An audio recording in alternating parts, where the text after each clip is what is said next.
The divine purpose, why we worship Allah. शुरू करते हैं आज की इस अहम गुफ्तगू को। जिंदगी की इस तेजी और भागदौड़ में क्या कभी थोड़ी देर रुककर हमने ये सोचा है कि आखिर हम अल्लाह की इबादत क्यों करते हैं? नमाज, रोज़ा, जिक्र, क्या ये सिर्फ रोज़मर्रा की ड्यूटीज़ हैं या इनके पीछे कोई बहुत गहरा, कोई बड़ा मकसद छुपा है? आज के इस एक्सप्लेनर में हम इस एक सवाल का वो जवाब तलाश करेंगे जो बिल्कुल दिल में उतर जाता है और इबादत को देखने का हमारा पूरा नज़रिया बदल कर रख देता है। सवाल बड़ा सीधा सा है। हम अल्लाह की इबादत क्यों करते हैं?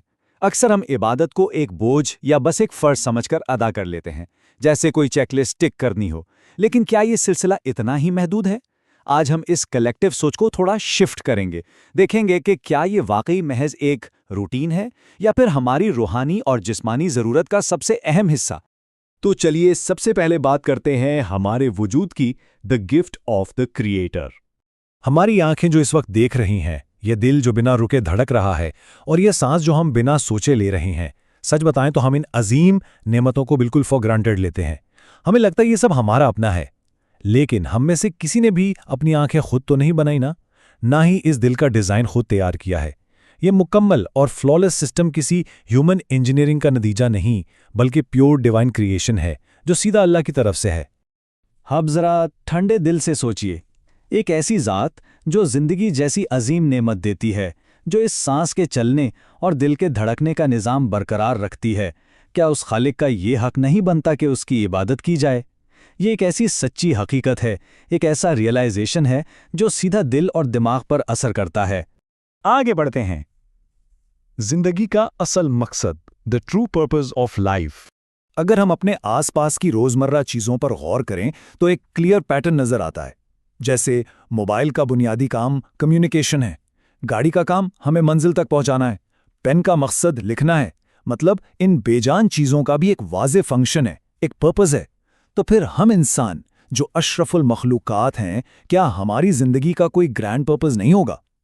इस सवाल का बेहतरीन और वाज़े जवाब हमें यही मिलता है कि इंसान और जिन को सिर्फ और सिर्फ अल्लाह की इबादत के लिए पैदा किया गया है।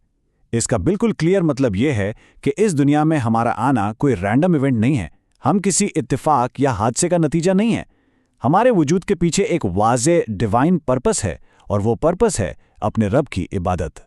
अब आते हैं एक बहुत ही इंटरेस्टिंग पहलू की तरफ। फायदा किसका है? Who truly benefits? यहां पर एक बहुत ही प्रोफाउंड हकीकत समझना जरूरी है। अल्लाह को हमारी इबादत की कोई ज़रूरत नहीं है। जी हां, कोई ज़रूरत नहीं। अगर आज फ़र्ज़ करें कि पूरी की पूरी दुनिया मिलकर भी अल्लाह के आगे सजदा करने से इनकार कर दे, तो इससे उसकी शान या बादशाहत में एक ज़र्रे बराबर भी फ़र्क नहीं आने वाला। वो बिल्कुल बेनियाज है।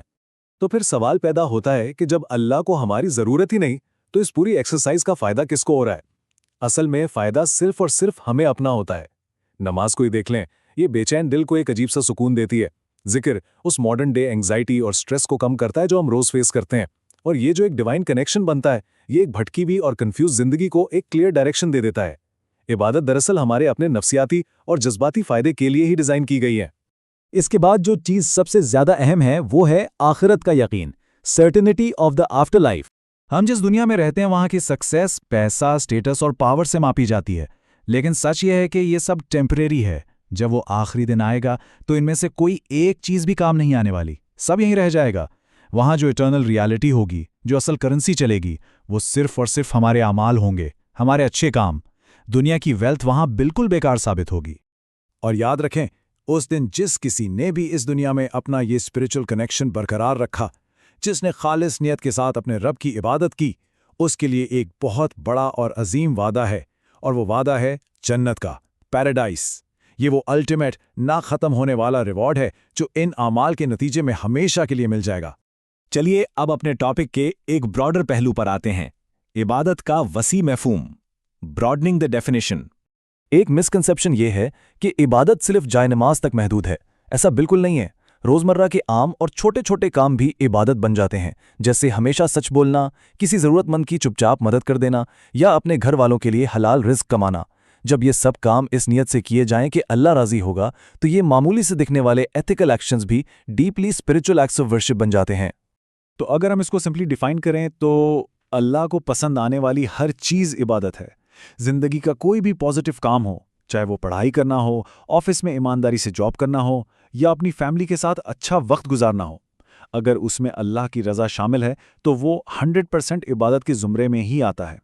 इस सब पर गौर करने के बाद हम इस गुफ्तगू के सबसे गहरे हिस्से तक पहुंच गए हैं। इस कोट पर थोड़ा वक्त गुजारते हैं। हम अल्लाह की इबादत इसलिए नहीं करते क्योंकि अल्लाह को ज़रूरत है, बल्कि इसलिए करते हैं क्योंकि हमें ज़रूरत है।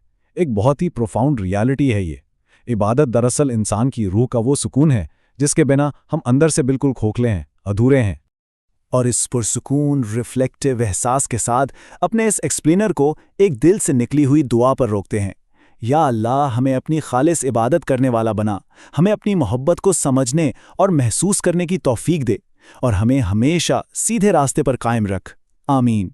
ये दुआ असल में हमारी इस पूरी स्पिरिचुअल जर्नी का एक खूबसूरत निचोड़ है। तो एंड करने से पहले एक आखिरी सवाल, एक ऐसा सवाल जो हमें सोचते रहने पर मजबूर करेगा। अब जबकि हम वजूद और इबादत की असल हकीकत समझ चुके हैं, तो हम अपने आने वाले अगले ही काम की नीयत को कैसे बदलेंगे? हम अपनी रोज़मर्रा की बोरिंग रूटीन को एक कॉन्शियस, इंटेंशनल इबादत में कैसे तब्दील करेंगे?